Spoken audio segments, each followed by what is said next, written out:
go set up policies that support private enterprises. That's interesting. I would say that to date they have been embarrassing on the world stage. Yeah. I mean, I think it's hard to really think of many significant Chinese overseas investments that have been successful to date.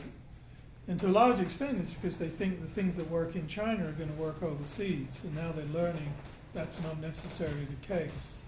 But I think it operates at multiple levels. I mean, I was looking at some figures. Just to stop you, it's hard to evaluate those overseas investments because some of them, like in resources and so forth, have, they can't be measured. No, I mean, I'm talking about ones where, look, but even there in terms of resources, I mean, think about the investment they had in mining in Peru. I mean, that basically went belly up because they had no idea of how politics, society worked in Peru. And those are the kinds of challenges they're continually running into. But I think you have to think of it in multiple levels. I mean, I forget where it was, maybe it was in The Economist. I was reading something that talked about in sub-Saharan Africa, 600,000 Chinese were working.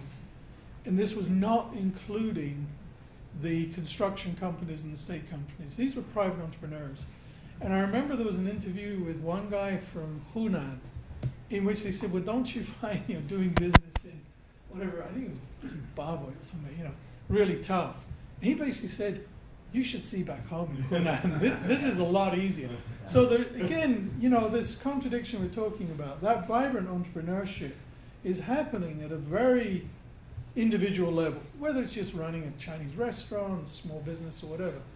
Then I think the SOEs are learning because I think they've had a lot of really bad experiences. The problem is they don't have the personnel, they don't have the expertise, they don't understand, foreign domestic situations well enough. But I think they know now it's a problem, and I think, the central leadership know that. I don't know how they're going to correct it because they don't have the culture to attract people who could potentially change things. So.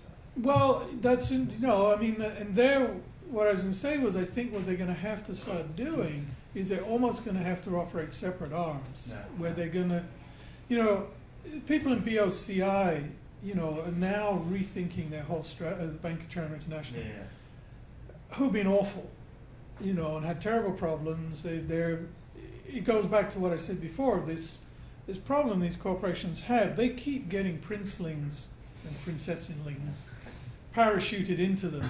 They stay for 2 years, then they move out, and then they have to retrain a new set of princelings. So again, the professionals within BOC are incredibly frustrated that their business is destroyed by this. But they're now beginning to rethink how they manage their overseas operations, and in a sense, whether they can almost divest that.